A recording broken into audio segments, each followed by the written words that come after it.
Yaskawa.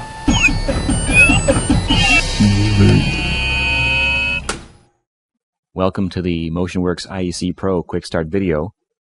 We're going to take you through the minimum steps to get an MP2300 or 2600 IEC controller configured and programmed to operate one axis by going through the hardware configuration and adding a couple function blocks and a couple of POUs and actually causing the motor to index 90 degrees. The first step is to check the hardware and prepare it by attaching the correct mechatrolling cables between the controller and servo packs. The mechatrolling network needs a termination resistor at each end of the network for it to properly operate. That network resistor is part number W6022.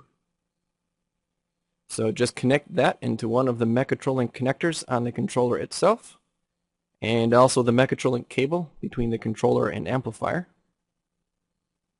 In our quick start setup, we have just one Sigma 5 amplifier on the network. And we also must set the rotary address setting on the hardware itself.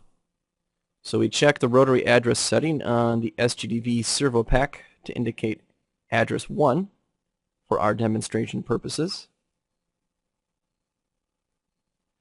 Additionally, we want to check the dip switches on the front of the controller and have those set to self-configure the network and also the option card in the controller itself. So we want to start up with the config switch on. And also at this point in the out-of-the-box condition, we don't know the IP address of the controller, so we'll just use the default by putting the E-INIT dip switch on. And by doing so, we have a default IP address of 192.168.1.1. So after you have all the hardware connections and settings ready, you need to power up the controller and the servo pack.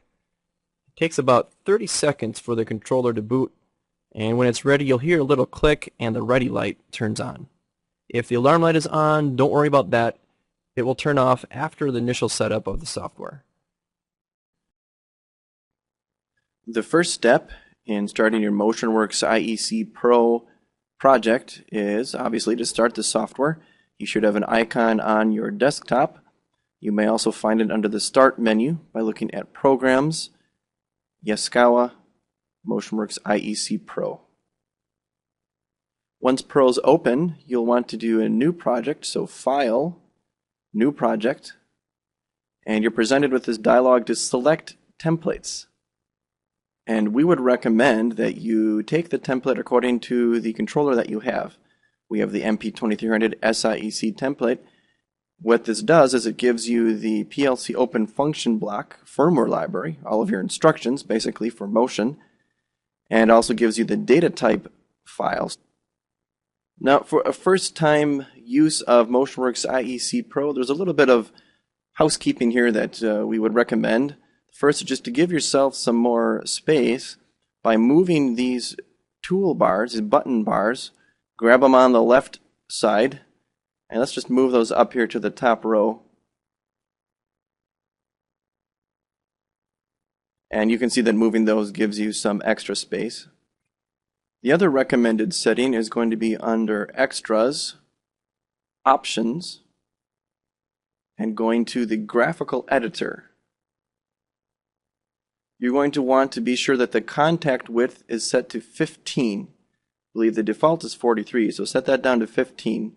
We think you'll like that better. And you may also want to set the collision delay time to 1 second. And you'll see what that is as you get a collision when you're editing your function blocks. And as long as we're in this page, you will also want to look at the option at the bottom, Functions with EN, and you'll want to check that so that your functions appear with the EN and ENO input and output. And one final recommended setting under the Backup tab in the options here is to set your project to backup. We just choose the default here from never to every 15 minutes and autosave every 5 minutes. We'll click OK, and that's the recommended settings. Now, before we get started with our program, the first thing I like to do is to save your untitled project. You can see it's untitled.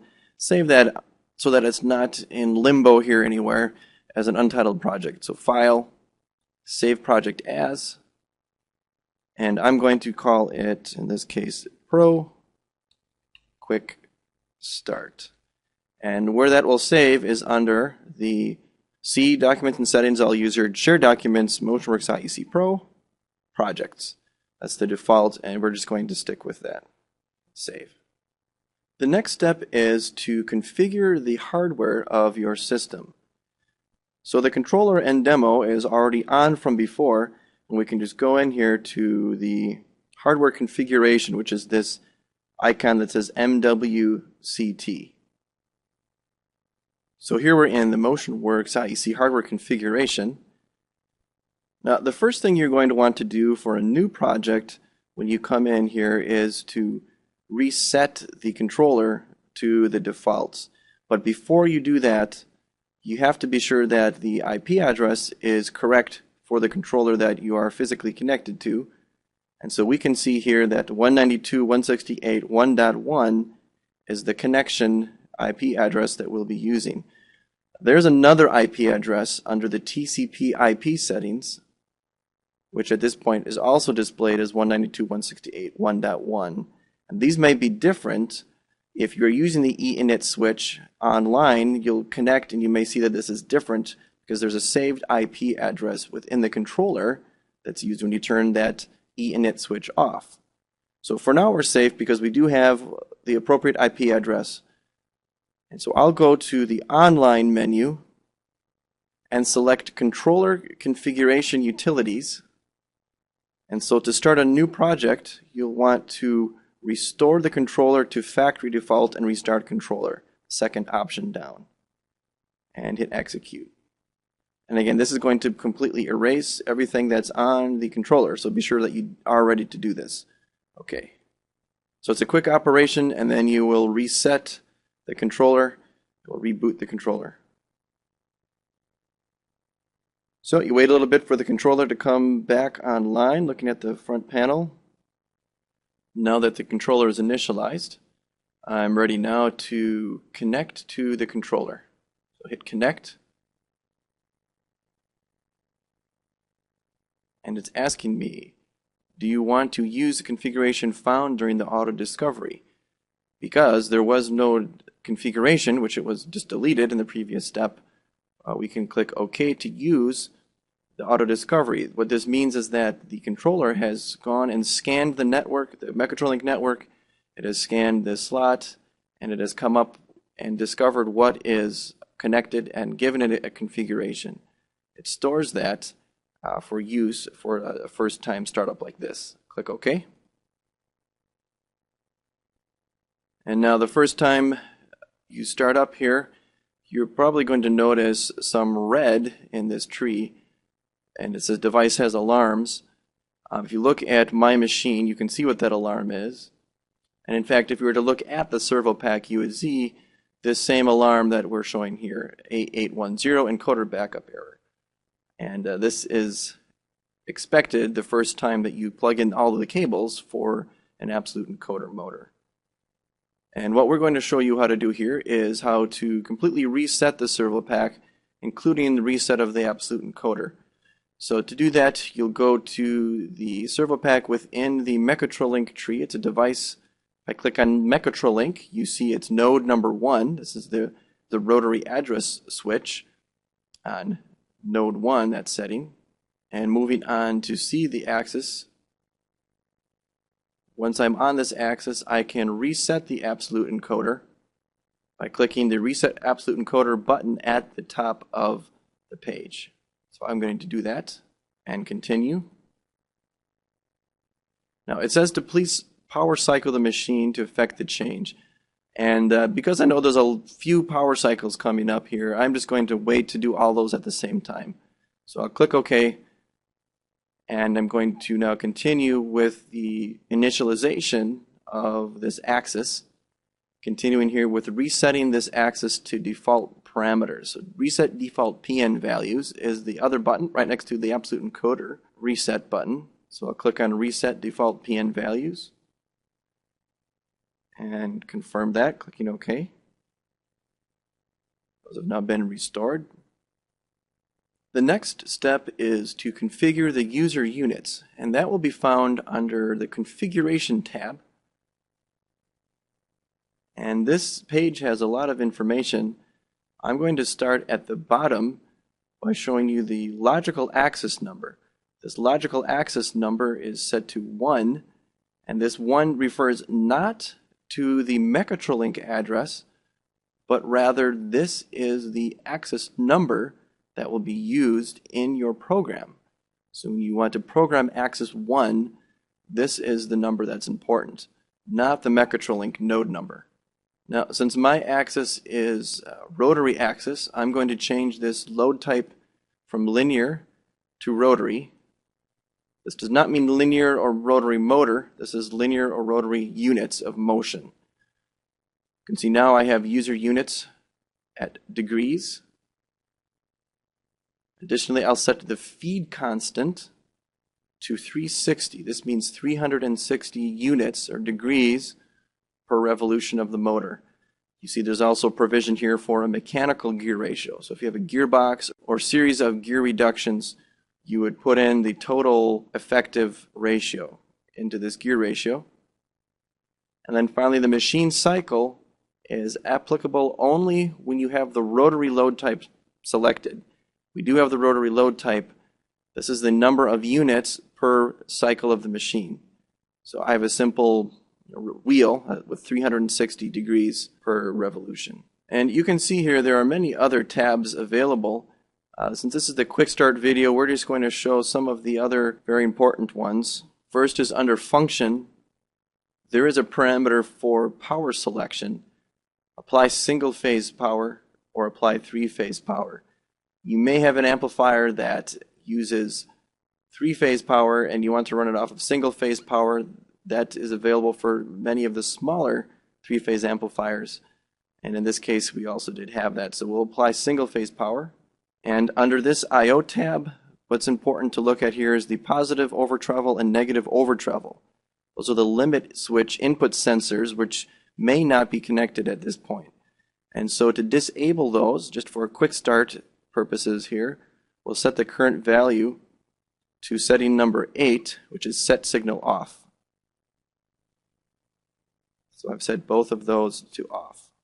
Now it's important to know that all of this configuration, the fact that I even have a servo and an LIO card and all of these settings that I've done, these are not permanent until I do file save.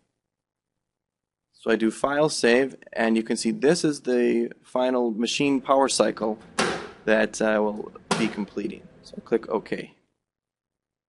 And you expect a communication timeout. That's all right. You do not need to reconnect. That's one important point we found here is sometimes people think you need to connect in order to be online and program. You do need to connect in order to be online and change any settings in your hardware, but not just to do your program. So since we're done doing our configuration, I don't even need to reconnect. One thing before I close this window is to show you the TCP IP settings. You can see I was connected to 192.168.1.1, but the TCP IP settings show an address of 192.168.15.21, and that's just basically the IP address that will be used when I turn that E-INIT switch off. So since I'm done configuring the hardware, I can close the hardware configuration.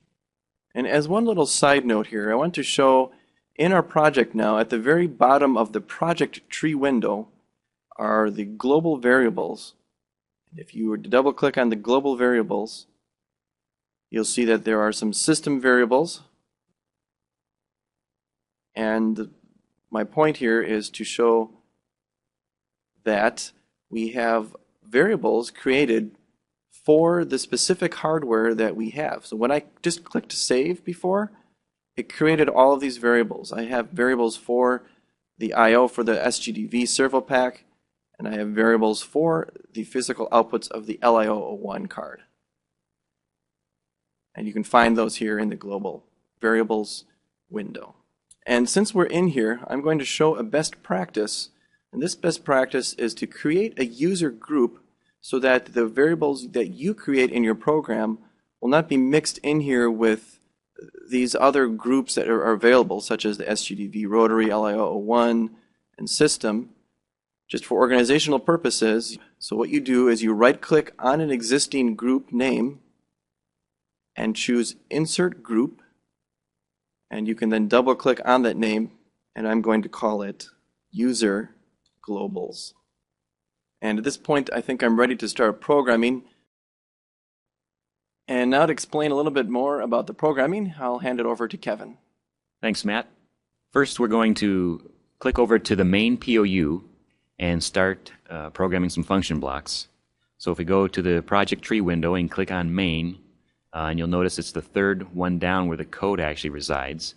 The other folders contain the variables for that POU and also any comments that are added to the POU. So we click on the third main folder, that's the actual code. To start adding code, we're going to need to open the Edit Wizard. And we can do that by going to the View menu and selecting Edit Wizard, or it's Shift F2. And a nice way to display this is to actually undock it from the left side and slide it over to the far right of the screen. And you'll see it's a little taller over there. Okay, we're going to add a couple of function blocks to this POU.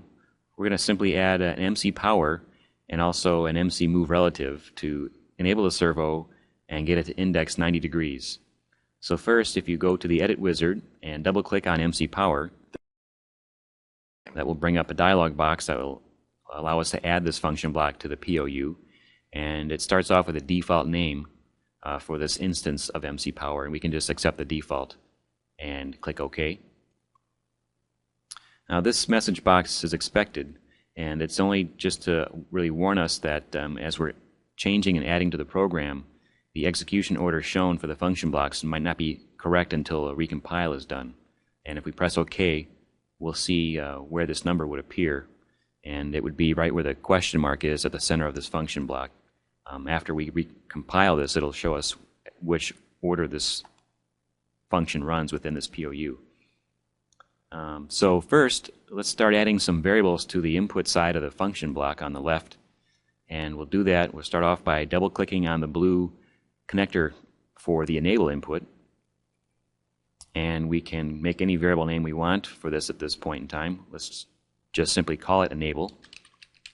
And that is a Boolean data type. A best practice here is to only use global variables if they're absolutely necessary. So click var, and then we'll click OK. And we can also optionally leave some of the inputs unconnected, and then the function block will resort to using the default value. So we don't need to connect buffer mode, for example. Let's go to the enable positive by double-clicking on the blue connector. And for this one, we'll just hard code in a value of true, capital T-R-U-E, and then that way we'll always allow motion in the positive direction. Click OK. And as a shortcut, if you hold down the Control key and then click on True, you can drag down a copy of it to the other input, enable negative. The next step is going to be to add the axis variable input. But this axis variable input deserves a little bit extra explanation. So you might ask, what do I put onto that input? Do I put a 1 for axis 1? Do I put a variable name? And the answer is in the online help. To access the online help for a function block, just right-click on that function block and choose the middle selection here, Help on FBFU. And that brings up the help for the specific function block that you clicked on. You can see here on the left there is help also for the other function blocks. Now every function block help page will be laid out in the same organizational manner.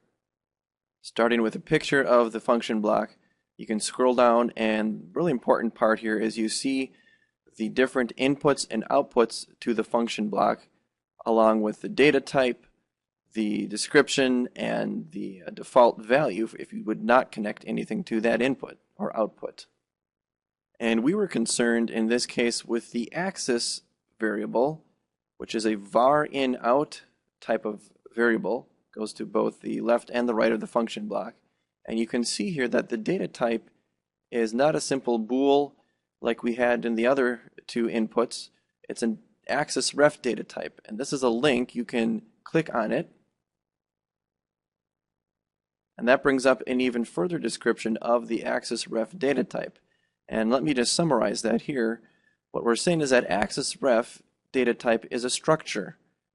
It's a structure with one element called the axis num, the axis number, with data type E-INIT. So we need to keep this in mind as we are filling in a variable for the axis input. So I'll close the help, and then as before, we'll go to the blue dot and double click to enter the variable, and we can call this variable indexer. And now remember, we saw from the help the data type should be set to axis ref. So let's pull that down, and it's alphabetical here, so axis ref is at the top. Additionally, I would like this variable to be a global so that I can access this indexer variable from any POU. So I'll choose the usage from var to var global. And when you make a global variable, you then have the option to put it into one of your groups. So remember, I made that group called user globals. I'll be sure to select that then so that this variable called indexer is just organized under the user globals group. Click OK. And now you can see that the indexer variable has been added to the left and right of the MC power function block. Thanks, Matt. So let's go ahead and fill in a couple of the other outputs, such as status, by double-clicking on the green connector. And I think for now it's simple enough just to add the word status here as a variable. And we'll make that a local var. And it's generally recommended to connect any output on the function block that might be needed in the program, or additionally it's very helpful for debugging to see what the values of those outputs would be. So let's also connect, in this case, the error and error ID. And let's just call this MC power error. And we'll do the same with error ID. We'll just call this MC power error ID. And you'll see here how the data type automatically changed to a unsigned integer. And we'll click OK. Next, we'll add the move relative function block. So let's scroll down in this POU to give us some room to add the next function block. You can click anywhere on the canvas. That'll be the starting point. So back over to the edit wizard on the right, and we'll scroll in the same list for the PLC open function blocks and look down for MC move relative. And double click to add that to the POU. And you'll see again the name was automatically populated. We'll just keep that and click OK. And once again, we'll start adding variable inputs to the left side. So double click on axis, the blue connector.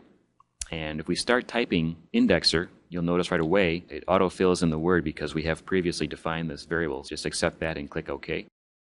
This time on the execute input, we're going to do something different than with MC Power. We're going to actually add a little bit of ladder logic to the left side of the function block. And we can do that by clicking on the blue connector first. And then if we take a look at the toolbars at the top, we can find that this is the ladder toolbar. There's a couple of different functions we can do. In this case, there's a couple highlighted that are enabled. And we can add a contact to the left by clicking on this button right now. And we're going to actually add two contacts. So click it again. And now finish out that rail by clicking on the icon that's called the left power rail. So these two contacts for us are going to first of all be some Boolean bit to indicate that we want to do this relative move.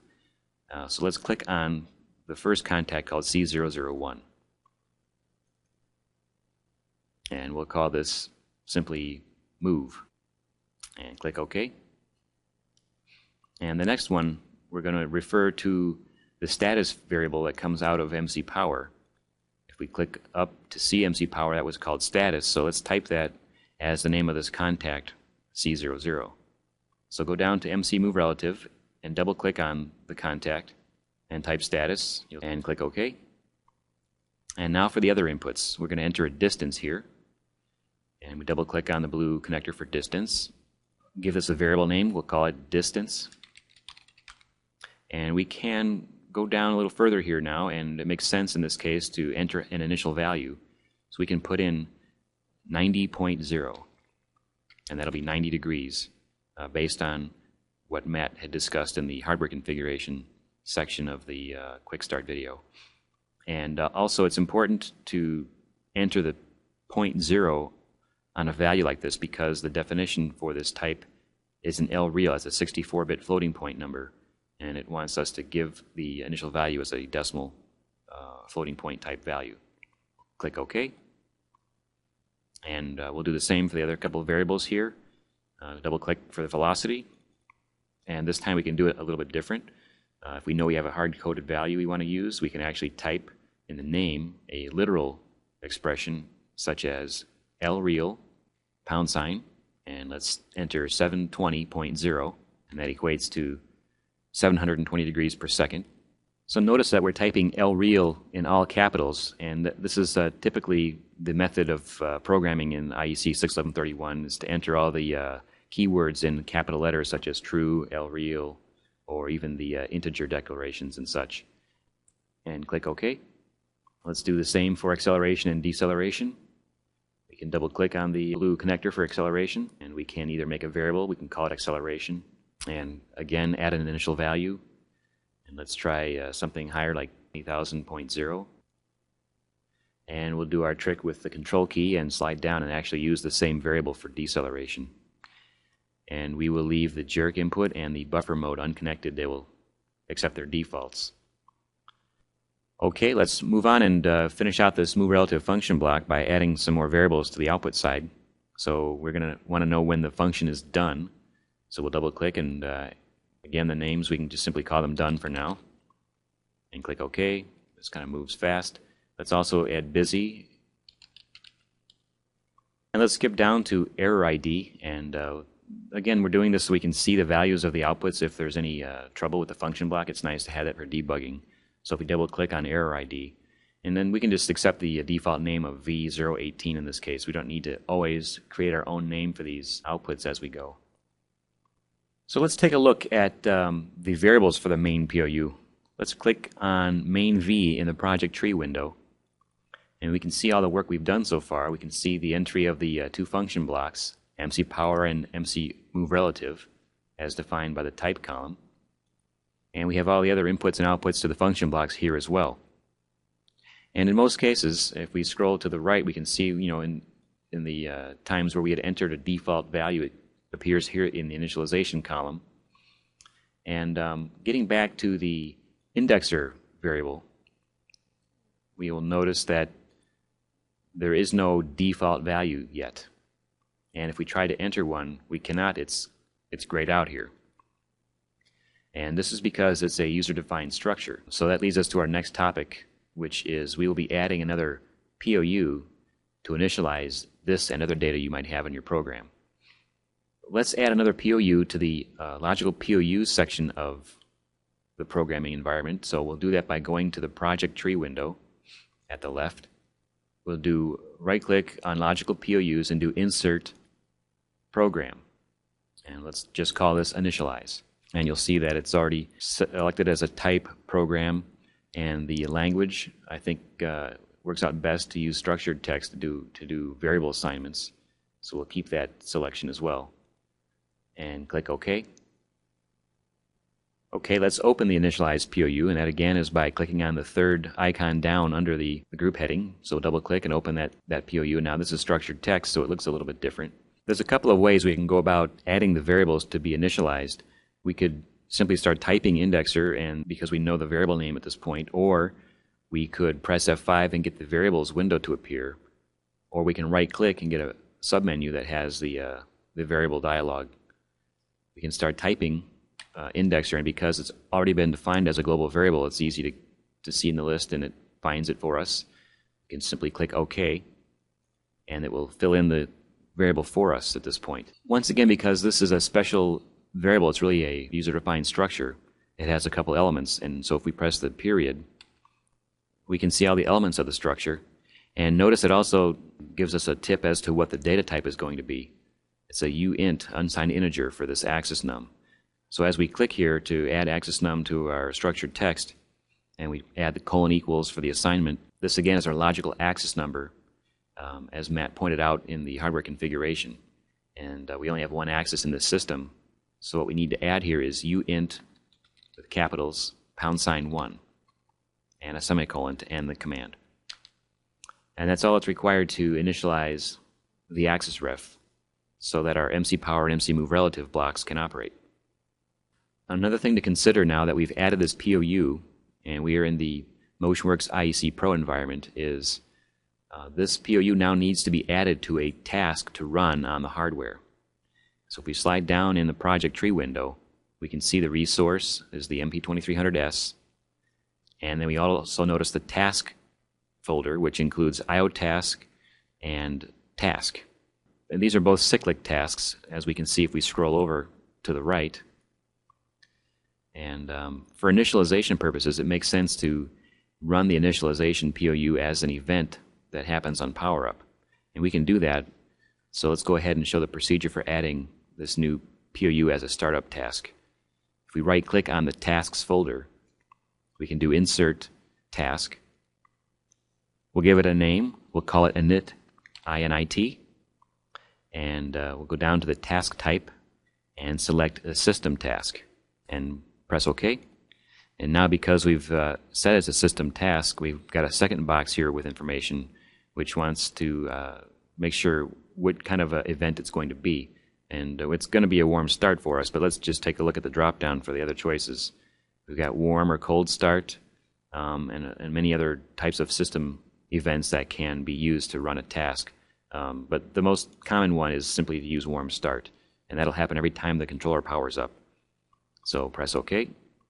And now what we have is still the need to add the POU to this task.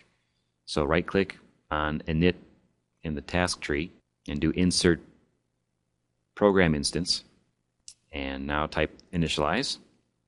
And you can see the program type already defaulted to the last POU that we added, and so that is also initialized as well. And press OK.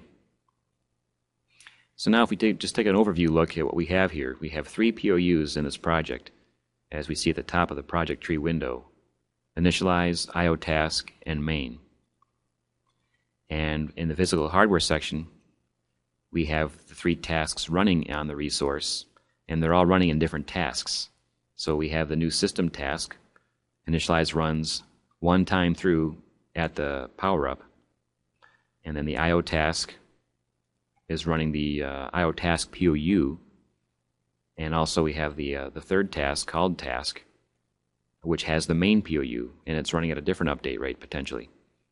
Let's right-click on IO task, and we can go to the settings, and we can see here that the default cyclic interval is 50 milliseconds with a priority of 7, and watchdog also of 50. So these are the defaults from our template that we selected at the beginning. We'll press OK.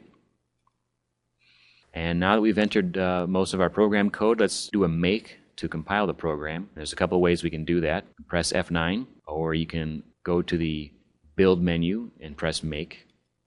And thirdly, there's an icon on the programming toolbar that's also for make. We can notice down at the bottom of the program screen that we have 0 errors and 0 warnings from the compiling result. And our next step would be to download to the controller. So we'll do that by looking for the resource dialog box. And there's an icon again on the programming toolbar that is the icon of a PLC with some red and green icons on it. And the tooltip says Program Control Dialog. So if we click that, we'll get this window which allows us to either upload or download programs to the controller, and also we can stop or start the application tasks from running. So now in this case, we have to press download, and we get a more comprehensive download box. And a lot of things are kind of grayed out based on the context of the usage here. We could also checkbox for include boot project, and that'll save a copy to flash, so after power cycle the program can run again. And also include sources here will download the source files to the controller, and so that way at some future point in time the source code can be uploaded from the controller and possibly modified and re-downloaded without having the files on a PC. So let's go ahead and download by pressing the download button. And we'll notice it downloads twice, once for the running code and once for the boot project. Okay, our next step will be to cycle power, and we can cause the boot project to run on the controller.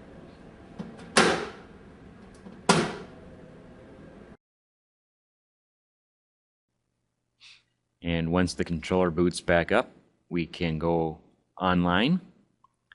We can get rid of this resource dialog for now. And let's press the debug icon, which is to the left of the resource icon, or pressing F10. And once we're online, we can see the online values here. And we notice here that the indexer access num was initialized when the system started up. And let's click over to our main POU. Let's scroll up and look at our MC Power function block. And first thing we're going to do now is enable the servo. And we can manipulate the variable here, enable, by double-clicking on it. We get the debug resource box up, and it lets us select true or false. So if we just press overwrite, we can cause the enable variable to change to true. And we can see that was successful. Our servo did enable, and we can also verify this by looking at the status output. It is also now indicating a high. And for debugging, we also see that our error and error ID say 0 in both cases. If we had an error on the error ID, our next step in debugging would be to shut off debug mode here with the F10 or the icon, and then right-click on the function block and check the help with that error code in mind. So if we scroll down, each function block has a section for the errors that may result. Okay, let's go back to the program environment. And we'll go back to turn debug mode on. We press F10 or click on the icon. And let's scroll down and take a look at our move relative block. Our little ladder logic on the execute input here is waiting for us simply to change move to high, because of course the status is now indicating a ready state. And if we double click on the move contact, we'll get a similar resource dialog box where we can press overwrite and make this true as well.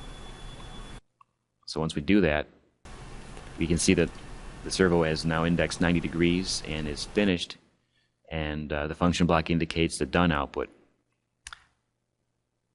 We're going to show one final addition to the program here, but before we move on, just quickly to highlight some of the toolbars at the top that are allowing you to easily turn on and turn off different windows on the screen here. This is the View toolbar, and same as the View menu, where we can show or hide the project tree window, the message window, watch window, etc. by just clicking these icons here, and we can gain a lot more real estate to see the program better when we're in a debug environment. So one thing I want to show is to make a modification to the program so that we can have the servo index repeatedly. And we're going to do that by adding another contact to the front of the execute line. As you may know from the PLC Open standards, the functions with an execute input only run once upon the rising edge of the execute, so it's going to need to see another transition to do another index. And let's go ahead and do that, but first we'll shut off debug mode, so press F10 or toggle the icon here. And getting comfortable with the real estate here and with moving things around, it's nice to know some of the tricks here. So we go over kind of between move and status. If you right-click anywhere on the canvas, then we can see that we can do insert columns, rows, delete columns, delete rows. And in this case, we're going to just do insert columns and give us some more space for a third contact. But now we can just click on that line between move and status, and then look again up at the ladder logic toolbar, And we can insert a contact to the right, which is essentially between the two existing contacts. So if we double click on C002, we will add the done variable from the function block. And just based on the logic here, we actually need to come down to the type and negate that to be a normally closed contact. And press OK. Okay, let's do a compile. F9, or press the compile or make icon. And we have 0 errors. And click the icon to the right of the resource dialog. And this will let us just do a download changes real conveniently. And let's close the resource dialog box. Go back to debug mode. And so now what we can see here is that the motor is going to continuously index 90 degrees because and it's quite fast on the screen, but sometimes we actually catch where the done changes state, and that will cause the execute to refire.